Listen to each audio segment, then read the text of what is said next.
1070, good for Arizona? Well, you know, however you feel about Senate Bill 1070, it's hurt us. It's hurt Arizona's economy seriously, and we see the stories every day.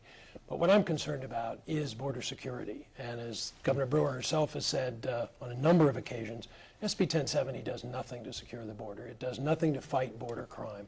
As your Attorney General, that's what I've been doing for the last 7 years. I've been focused on the cartels, on putting them out of business, on eliminating their operations, smuggling human beings into the United States.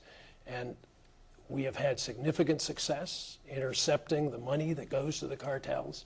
And I've called upon the federal government to pick up that mantle and to take the offensive. We've been playing defense way too long on the border. And it's time now to go on the offensive, go after the cartel bosses, cut them off, because the only way people come across the border illegally is with organized criminal help. And we need to do what I've been doing, follow that lead, and cut the cartels apart so they won't be bringing people illegally. And of course, we all know that we wouldn't have all these serious problems if we did get our borders secured. And that is why people are so frustrated. You know, but 1070 won't we are do it, grateful. and that's what you've said a number of times, Governor. Well, it certainly has helped, hasn't it? Obviously, it's got the attention of the federal government. You know, the statement, as you have said, and the Secretary of Homeland Security and the President of the United States making the statements that our borders are as secure as they have ever been.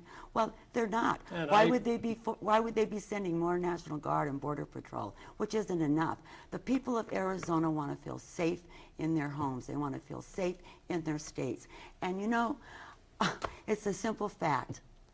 A country without borders is like a house without walls. It collapses. We want our borders secured. Well, I want to stop illegal immigration as much as the next person, and I believe the way to do it is to focus on the illegal cartels, the people that are bringing people illegally into the United States. And the problem is 1070 doesn't do that, and I believe we need to focus our Arizona efforts on where the problem is. And we need to take the offensive. We need to cut off the money going to the cartels. That's what I've been working on for the last 7 years.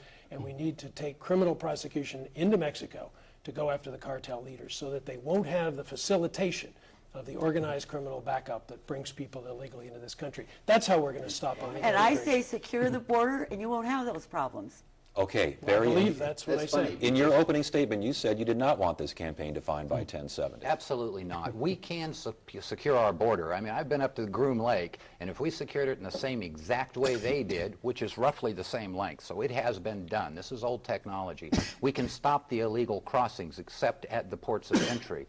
That's why it's on my website. It's a defined plan. I seem to be the only one who has one that physically stops it while giving it a disincentive for people to come here illegally. And that, I think, is really going to be the key, is to stop putting a tub of honey in our front yard and then telling the bears across the street they can't have any. Well, we know what happened, because people are going to try to feed their families. They're going to try to come to where the opportunity is.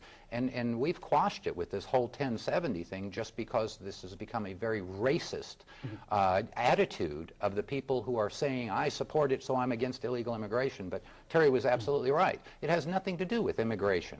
Larry, your idea is 1070. Well, I think I agree. It's a frustration bill. People are frustrated with the real issue of the border and what's going on. And it has hurt us. It hurt us in the perception of the nationally, and it's hurt our tourism.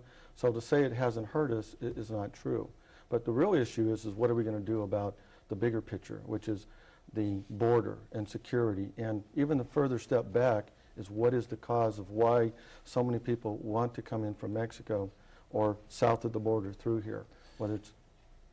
Actually, it's not, that is not really the issue. The issue, basically, because we talk about tourism, when we talk about driving the economy down, it's because people like Mr. Goddard's supporter, the unions, that are calling out and screaming out for the boycotts. You know, they want to drive our economy down, and they want to take jobs away from people that desperately need them. That's where the problem is. You know, the governor was all over the paper today trying to imply that I'm in favor of the boycott, and I want to make it very clear this evening. I absolutely am not. I think the boycott should be stopped immediately, and I have called upon national groups and local politicians to back off, not to hurt Arizona anymore.